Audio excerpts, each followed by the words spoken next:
dakwah adalah sesuatu yang mulia yang butuh diperjuangkan bersama. Dan bentuk perjuangan yang bisa kita berikan tentu sesuai dengan kemampuan kita masing-masing. Pikiran kita terus kita berpikir agar bagaimana diri kita semakin hari semakin meningkat sisi iman dan takwanya, keilmuannya, saudara-saudara kita, sehingga kita telah menorehkan sejarah yang indah dalam kehidupan ini. Kita telah memberikan catatan yang indah bahwa kita telah berusaha memperjuangkan agama Allah, meninggikan agama Allah sesuai dengan kemampuan kita. Kalau kita melihat bagaimana musuh-musuh Islam, mereka tidak pernah ada hentinya untuk membuat makar terhadap Islam dan kaum muslimin, lailan wa nahara, siang dan malam, dengan beragam cara dan upaya. Mereka menginfakkan hartanya tidak sedikit untuk menghalang-halangi manusia dari jalan Allah Subhanahu wa taala. Sebagaimana firman Allah Subhanahu wa taala, "Innal ladzina kafaru yunfiquna amwalahum liyasuddu an sabilillah." Sesungguhnya orang-orang yang kafir, mereka menginfakkan harta mereka untuk menghalang-halangi dari jalan Allah SWT. Demikian pula mereka saling berwasiat untuk istiqomah, untuk tetap tegar di atas kebatilan mereka. Sebagaimana firman Allah SWT ketika menyebutkan bagaimana wasiat orang-orang kafir satu terhadap yang lainnya. Animshu wasbiru ala adihatikum inna hadza la syai'un yurad. Kalian tetap jalan dan kalian tetap teguh dalam membela Tuhan-Tuhan kalian. Inilah sesuatu yang diinginkan. Kalau orang-orang kafir mereka saling berwasiat satu dengan selainnya untuk teguh di atas kebatilannya, apa kita tidak saling berwasiat untuk teguh di atas agama Allah Subhanahu wa taala? Kalau orang-orang kafir mereka merelakan menyisihkan hartanya untuk menghalang-halangi jalan Allah, kenapa kita tidak menyisihkan sebagian harta kita untuk membela agama Allah? Kalau orang-orang kafir mereka bahkan mengorbankan nyawanya, mengorbankan tenaganya, pikirannya untuk meredupkan cahaya Allah, lalu apakah kita orang-orang yang mengatakan Rabbunallah, Rabb kita adalah Allah, kemudian kita tidak memperjuangkan agama kita? Ya ayyuhalladzina amanu la tuhillu sya'airallahi walash-shahral haram ولا الشهر الحرام ولا الهدي ولا القلائد ولا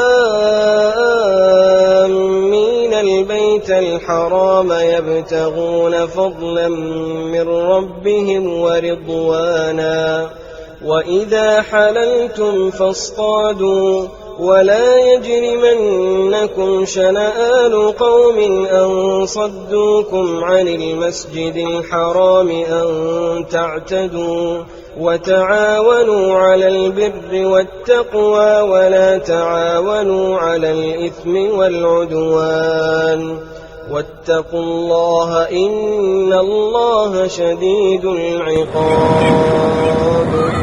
Allah Subhanahu wa taala berfirman, wa ta'awanu 'alal birri wat taqwa wa la ta'awanu 'alal itsmi wal 'udwan. Dan tolong menolonglah kalian, bekerja samalah kalian di atas kebajikan dan takwa. Dan jangan sekali-kali tolong menolong, ta'awun di atas dosa dan permusuhan. Al-Imam Qurtubi rahimahullah berkenaan dengan ayat ini beliau mengatakan wa huwa amrun li jami'il khalqi bit ta'awuni 'alal birri wat taqwa. Ayat ini merupakan perintah bagi seluruh makhluk untuk melakukan ta'awun di atas kebajikan dan takwa. Ay liyu'in ba'dakum ba'dha. yakni agar sebagian kalian membantu sebagian yang lainnya. Wa tahathu 'ala amrillah, dan saling memotivasi, saling mendorong untuk senantiasa berada di atas perintah Allah dan mengamalkannya. Kemudian menjauhi apa yang dilarang oleh Allah Subhanahu wa taala. Al-mu'min lil mu'min kal bunyan yashuddu ba'dahu ba'dha. Seorang mukmin bagi mukmin lainnya ibarat sebuah bangunan yang saling menguatkan antara satu dengan yang lainnya. Di sini menandakan dianjurkannya atau disyariatkannya antar kaum mukminin melakukan ta'awun. Zahiruhu al-ikhbar wa ma'nahu al-amru wa huwa at-tahrid 'ala at-ta'awun. Kalau melihat secara zahirnya, zahir hadis tadi, itu hanya sekedar ikhbar, hanya sekedar khobar, pemberitaan dari Rasul sallallahu alaihi wasallam. Akan tetapi sesungguhnya maknanya adalah perintah. Tahrid ala ta'awun, dorongan, motivasi untuk melakukan kerjasama dan ta'awun antar kaum mukminin. Jika diibaratkan sebuah bangunan, berarti setiap mukmin butuh kepada mukmin yang lainnya untuk saling melengkapi, saling menyempurnakan, dan itu akan tercapai dengan adanya ta'awun, kerjasama yang baik antar mereka. Seorang muslim itu adalah saudara bagi muslim yang lainnya.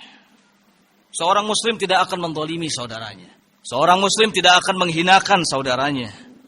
Man kana fi hajati akhihi kana Allahu fi hajatihi. Kemudian kata Nabi sallallahu alaihi wasallam, barang siapa yang senantiasa memenuhi kebutuhan saudaranya, niscaya Allah Subhanahu wa taala akan memenuhi kebutuhannya. Man farraja an muslimin qurbatan min qurabid dunya farrajallahu qurbatan min qurabati yaumil qiyamah.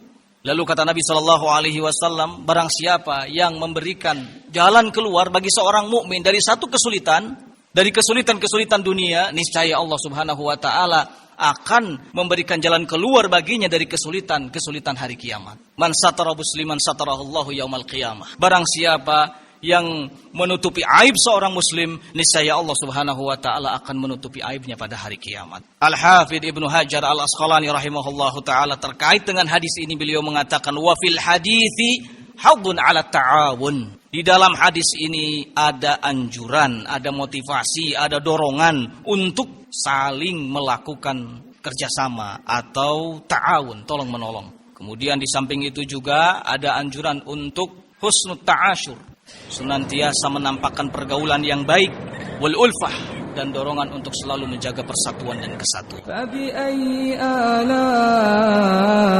rabbikuma tukadziban.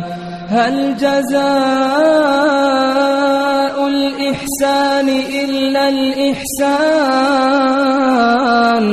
هل جزاء الإحسان إلا الإحسان فبأي آلاء ربكما تكذبان